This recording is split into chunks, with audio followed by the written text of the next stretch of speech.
Mode of transportation కాస్త the deadliest dangerous transportation గా మారిపోతోంది. రోజు రోజుకి విమాన ప్రమాదాలు పెరిగిపోతూ ఉన్నాయి. పెద్ద ఎత్తున విమానయాన సంస్థలకు సంబంధించి యాజమాన్యాల తప్పిదాలు కనబడుతున్నాయి. తాజాగా మరొక ఎయిర్ ఇండియా విమానం త్రుటిలో ప్రమాదం నుంచి తప్పించుకోగలిగింది. ఢిల్లీ నుంచి వాషింగ్టన్ డీసీ వైపుగా వెళ్తున్నటువంటి ఈ విమానంలో సాంకేతిక లోపం తలెత్తింది. దీంతో విమానాన్ని వియన్నాలో ఎమర్జెన్సీ ల్యాండింగ్ చేశారు. అయితే దీనికి సంబంధించి ఎయిర్ ఇండియా స్పోక్స్ పర్సన్ ఏం చెప్తున్నారంటే అది ఎమర్జెన్సీ ల్యాండింగ్ కాదు, ఎక్స్పెక్టెడ్ అండ్ పక్కా స్టాప్ ఓవర్గా నిర్ణయించినటువంటి స్టాప్ అయ్యేది ల్యాండింగ్ అది అక్కడ జరిగింది. సో మెయింటెనెన్స్లో భాగంగా ఫ్యూయల్ నింపుకోవడం కోసం వియన్నాలో నిలిపేయడం జరిగిందని చెప్పి ఎయిర్ ఇండియా చెప్తోంది. అయితే వియన్నాలో నిలిపేయడం కోసం అక్కడ ఫ్యూయల్ నింపడం కోసం నిలిపివేయచ్చు, కానీ అక్కడ నిలిపివేసిన తర్వాత ఒక్కసారి ఆ విమానానికి సంబంధించినటువంటి మెయింటెనెన్స్ టీమ్ అక్కడ చేరుకొని బేసిక్ ఇన్స్పెక్షన్ చేస్తున్న సమయంలో ఒక్కసారిగా ఒక పెద్ద ప్రమాదం బయటపడింది. ఒకవేళ కనుక అక్కడ స్టాప్ ఓవర్ కనుక లేకపోయి ఉంటే ఆ సమస్యను అటు పైలట్ కూడా గుర్తించలేరు, అటు సమస్యని ఎయిర్ ఇండియా సంస్థ గుర్తించలేరు, ఆ సమస్యని ఎవరు కూడా గమనించలేరు. ఒకవేళ కనుక అక్కడ వియన్నాలో ఫ్యూయల్ నింపుకోవడం కోసం ఆగకపోయినా అక్కడి నుంచి డైరెక్ట్గా వాషింగ్టన్ డీసీ వైపుగా వెళ్ళినా లేదంటే ఇంకొంత ఆలస్యమైనా కూడా చాలా పెద్ద ప్రమాదం సంభవించి ఉండేది. ఈ విమానంలో ఆ సమయానికి 256 మంది ప్రయాణిస్తూ ఉన్నారట. సో వారంతా వాషింగ్టన్ డీసీకి వెళ్తున్నారు. సో స్కెడ్యూల్ ప్రకారంగానే అక్కడ నిలిపివేయడం జరిగింది. ఇది ఎమర్జెన్సీ ల్యాండింగ్ కాదని ఎయిర్ ఇండియా చెప్తున్నప్పటికీ మెయింటెనెన్స్ అధికారులు వచ్చి ఒక్కసారిగా పరిశీలించిన తర్వాత జనరల్ ఇన్స్పెక్షన్లో భాగంగా అక్కడ పరిశీలించిన తర్వాత ఒక పెద్ద సమస్య బయటపడింది. సో ఆ ప్రయాణికులు మొత్తాన్ని కూడా వియన్నాలోనే నిలిపేయబడ్డారు. వియన్నాలో వారందరూ నిలిపేశారు. సో వారందరికీ ఒక ప్రత్యేకమైనటువంటి హోటల్ బుక్ చేశారు, అందరినీ అక్కడ నిలిపేశారు. బికాస్ ఆ సమస్య ఇప్పుడప్పుడే తీరేది కాదట. అంటే బేసిక్ ఇన్స్పెక్షన్లోనే ఒక పెద్ద సమస్య బయటపడింది. ఆ సమస్యని వెంటనే తీర్చలేని సమస్య, ఇది సమయం పడుతుందని చెప్పడంతో ఒక రోజంతా అక్కడ నిలిచిపోవాల్సి వచ్చింది. వేరే విమానాల ద్వారా వారిని అలొకేట్ చేసి పంపించే ప్రయత్నం కూడా ఎయిర్ ఇండియా సంస్థ చేయలేనట్టుగా తెలుస్తోంది. అక్కడ ఉన్నటువంటి ప్రయాణికులు మొత్తం కూడా తీవ్ర ఆందోళన వ్యక్తం చేశారు. ఆ తర్వాత అటు వాషింగ్టన్ డీసీ నుంచి ఢిల్లీ వైపుగా, అంటే ఇటు నుంచి ఒక విమానం వెళ్ళింది, AI-103 విమానం. సో అక్కడికి వెళ్ళిపోయి అక్కడి నుంచి మరుసటి రోజున అంటే AI-104 అనే విమానం తిరుగు ప్రయాణం చేయాల్సి ఉంటుంది. అటు వాషింగ్టన్ డీసీ నుంచి ఢిల్లీ వైపుగా రావాల్సి ఉంటుంది. కానీ ఈ విమానం అక్కడికి చేరకపోవడంతో ఆ విమానం కూడా అంతరాయం కలిగింది. సుమారుగా ఈ విమానం ఈ సాంకేతిక లోపం కారణంగా నిలిచివేయడంతో సుమారుగా 3 మరో విమానాలు పూర్తిగా నిలిచిపోయాయి, ఎయిర్ ఇండియా విమానాలన్నీ కూడా. సో ఎయిర్ ఇండియా విమానాలని వరుస ప్రమాదాలు వెంటాడుతూ ఉన్నాయి. ఒక రకంగా దురదృష్టం చంకలో పెట్టుకునే విమానాలు ఎయిర్ ఇండియా విమానాలు ప్రయాణం చేస్తున్నట్టుగానే ఉంది. సో 1 కాదు 2 కాదు, అహ్మదాబాద్లోని ఆ ఘటన మరవక మునిపే 270 మంది మరణాలకు సంబంధించి ఆ ఘటన మరవక మునిపే వరుస విమాన ప్రమాదాలు రోజు రోజుకి బెంబేలెత్తిస్తున్నాయి, ప్రజల్ని చాలా భయభ్రాంత గురి చేస్తున్నాయి. ఇక ఎయిర్ ఇండియా విషయానికి వస్తే నేను మళ్ళీ చెప్తున్నాను, ఎయిర్ ఇండియా అంటేనే ఒక ప్రమాదానికి రహదారిగా, డైరెక్ట్గా యమలోకానికి రహదారిగా మారిపోయినట్టుగానే ఉంది. సో వాషింగ్టన్ డీసీకి వెళ్లాల్సినటువంటి ఎయిర్ ఇండియా విమానం, బోయింగ్ విమానం AI-103 ఈ విమానంలో వియన్నాలో స్కెడ్యూల్ ప్రకారంగా నిలిపివేయబడింది, ఫ్యూయలింగ్ కోసం నిలిపివేయబడింది. అంటే ఫ్యూయలింగ్ కోసం నిలిపివేసినటువంటి AI-103 డ్రీమ్ లైన్ బోయింగ్ విమానంలో బేసిక్ ఇన్స్పెక్షన్లో భాగంగా స్టాప్ ఓవర్ పీరియడ్ అంటారు. దీన్ని స్టాప్ ఓవర్ పీరియడ్ అనేటువంటి పదంతో చెప్తూ ఉంటారట. సో స్టాప్ ఓవర్ పీరియడ్ అంటే ఏంటి? ఫ్యూయలింగ్ కోసం కానీ బేసిక్ ఇన్స్పెక్షన్ కోసం కానీ మెయింటెనెన్స్ టీమ్ అక్కడికి వస్తూ ఉంటుంది. సో బేసిక్గా అక్కడ ఆపిన దేనికోసం? పైలట్ ఎటువంటి సమస్యలు గుర్తించలేదు, పైలట్ ఎటువంటి సమస్యలు గుర్తించలేరు, ఎటువంటి సాంకేతిక లోపాన్ని గుర్తించలేరు, ఫ్యూయలింగ్ కోసం మాత్రమే ఆపారు. కానీ బేసిక్ ఇన్స్పెక్షన్ కోసం మెయింటెనెన్స్ టీమ్ అక్కడ చేరుకున్న తర్వాత ఇన్స్పెక్షన్లో భాగంగా ఒక పెద్ద సమస్య బయటపడింది.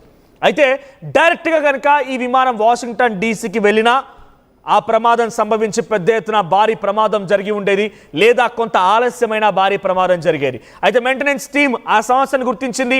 ఆ సమస్యను పరిష్కరించడం కోసం ఇప్పుడు అప్పుడే కాదు, చాలా సమయం పడుతుండడంతో ప్రయాణికులందరినీ ఆ ఎయిర్పోర్ట్లోనే వదిలేశారు. కొంతమందికి రూమ్లు కేటాయించి వారందరినీ కూడా హోటల్లో ఉంచడం జరిగింది.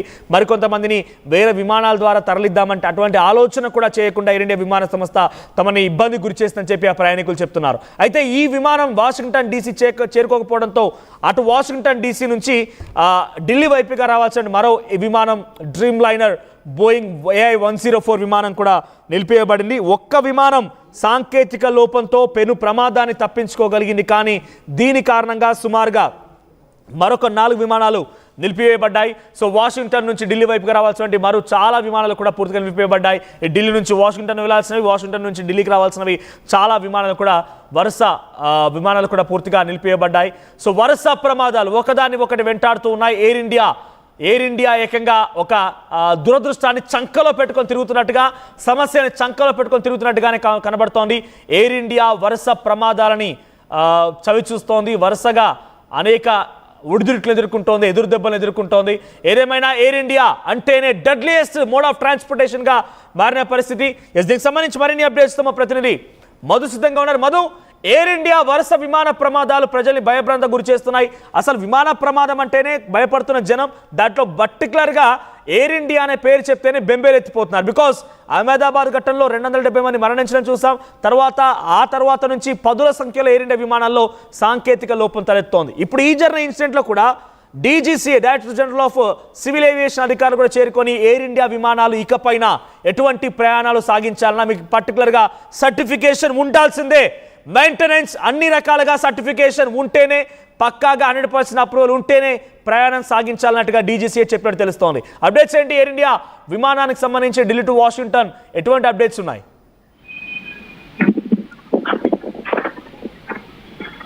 వరుస ప్రమాదాలకు ఎయిర్ ఇండియా సంస్థ కేంద్ర బిందువుగా మారుతా ఉంది. వరుస వివాదాలు ఎయిర్ ఇండియా ఎయిర్ వారి సంస్థకి ప్రమాదాలుగా వారికి పరిగణిస్తా ఉన్నారు. ముఖ్యంగా ఢిల్లీ నుంచి వాషింగ్టన్ వెళ్తున్న విమానంలో ఈ లోపం గుర్తించడం, వరుస ప్రమాదాలకు సంబంధించినటువంటి అంశాల్లో, వరుస వివాదాలకు సంబంధించి భద్రతాపరమైనటువంటి లోపాలు, చిన్న చిన్న టెక్నికల్ అంశాల పరంగా ఏదో ఒక సందర్భంలో వార్తల్లో నిలుస్తా ఉంది ఎయిర్ ఇండియా. మళ్ళీ వార్తల్లో నిలిచినటువంటి పరిస్థితి. దాంట్లో సుమారు 250 మంది ప్రయాణికులు ఉండడంతో కాస్త ఆందోళన ఉంది. గుర్తించారు, వారిని సేఫ్ గా విమానాన్ని రద్దు చేశారు, వారికి వసతి కల్పించారు. ఇంతవరకు బాగానే ఉంది. కానీ ఎందుకు పదే పదే ఎయిర్ ఇండియా విమాన సంస్థల్లోనే ఇలాంటి లోపాలు తలెత్తుతున్నాయి? ఎగ్జాక్ట్లీ టేక్ ఆఫ్ అయ్యే కొన్ని గంటల ముందు, కొన్ని నిమిషాల ముందు ఎందుకు ఇలాంటి సాంకేతిక పరమైనటువంటి లోపాలను గుర్తించాల్సినటువంటి సిచ్యువేషన్ వస్తుంది అనేటువంటిది అసలు చర్చనీయాంశమైంది. ఎందుకంటే ఎయిర్ ఇండియా విమానాలు భారత్ నుంచి ప్రపంచంలో నలుమూలల ప్రయాణికులను తీసుకెళ్తాయి. చాలా మంది వీటి ద్వారా టికెట్లు బుక్ చేసుకుని ముందుగానే ప్రయాణిస్తూ ఉంటారు, బిఫోర్ షెడ్యూల్ ఉంటుంది. దీంట్లో ఈ ప్రమాదాలు చోటు చేసుకోవడంతో నెక్స్ట్ ఫ్యూచర్ లో ఎయిర్ ఇండియా విమానాల్లో టికెట్లు బుక్ చేసుకోవాలంటేనే ప్రజలు భయాందోళన చెందేటువంటి పరిస్థితి నెలకొంది. ప్రస్తుతం ఇదే అంశం మళ్ళీ ఒకసారి ఎయిర్ ఇండియా వార్తల్లో నిలిచినటువంటి పరిస్థితి ఉంది. ఈ విమానానికి సంబంధించి ఢిల్లీ నుంచి వాషింగ్టన్ వెళ్తున్నటువంటి విమానం అత్యవసర ల్యాండ్ అయ్యారు. సియానాలో ప్రస్తుతం దాన్ని నిలిపివేసినటువంటి పరిస్థితి, రద్దు చేసి వారికి ప్రత్యామ్నాయ ఏర్పాట్లు చేస్తున్నట్టుగా తెలుస్తా ఉంది. సో పదే పదే ఎయిర్ ఇండియా విమానయాన సంస్థ పలు వివాదాల్లో, సాంకేతిక లోపాలతో, భద్రతాపరమైనటువంటి లోపాలతో వార్తల్లో నిలుస్తా ఉండడంతో కాస్త ఆందోళన ఉంది విమాన ప్రయాణికుల్లో. బట్ మరోవైపుగా డీజీసీఏ చాలా క్లియర్గా చెప్పింది, ఇకపైన ఎయిర్ ఇండియా విమానాలు ఎక్కడి నుంచి ప్రయాణించాలన్నా 100% మెయింటెనెన్స్ సంబంధించి అన్ని రకాల అప్రూవల్స్ ఉంటేనే, ఆ విమానం పర్ఫెక్ట్గా ఉంది, మెషిన్ రెడీగా ఉంది, అంతా సిద్ధంగా ఉందనుకుంటేనే ఆ విమానం ప్రయాణాన్ని కొనసాగించాలని చెప్పి చాలా పక్కాగా చెప్పింది. ఇదే రకమైన నిర్ణయం అన్ని విమానాల్లో ఉండే అవకాశం ఉందా? స్పైస్ జెట్లో, ఇండిగోలో, ఇంకా ఎగ్జిగోలో, ఇవన్నీ విమానాల్లో కూడా ఉండే అవకాశం ఉందా? కేవలం ఎయిర్ ఇండియా ప్రమాదాలు జరుగుతున్నాయి కాబట్టి ఎయిర్ ఇండియాకి మాత్రమే వర్తిస్తుందా? ఖచ్చితంగా ముందుగానే ఏ సాంకేతిక సమస్యలున్నా గుర్తించిన విమానం బయలుదేరే ముందు మొత్తం క్లియరెన్స్ ఉంటుంది. ఫ్యూయల్ చెకింగ్ నుంచి టేక్ ఆఫ్ అయ్యేంత వరకు, టేక్ ఆఫ్ అయ్యేటువంటి మరో క్షణం వరకు కూడా అన్ని క్లియరెన్స్ వస్తేనే, ఓకే అని చెప్పిన తర్వాతనే టేక్ ఆఫ్ కావడానికి అనుమతి లభిస్తుంది. దాంతో ఏటీసీకి ముందు సమాచారం ఇస్తారు, ఎయిర్ ట్రాఫిక్ కంట్రోల్ కి. అంతా సమాచారం ఇచ్చిన తర్వాతనే ముందుకు వెళ్లే పరిస్థితి ఉంది. విమానం కదిలే అవకాశం ఉంటుంది, ఎగిరే అవకాశం ఉంటుంది. కాబట్టి కానీ చివరి క్షణంలో ఎందుకు సాంకేతిక సమస్యలను గుర్తించేటువంటి పరిస్థితి ఉంది అంటే భద్రతాపరమైనటువంటి కారణాలు ఎందుకు ఇంత లోపభూయిష్టంగా ఉన్నాయి అనేటువంటి దానిపైన ఆందోళన ఉంది. మనం గతంలోనే చూసాం, ఇండియన్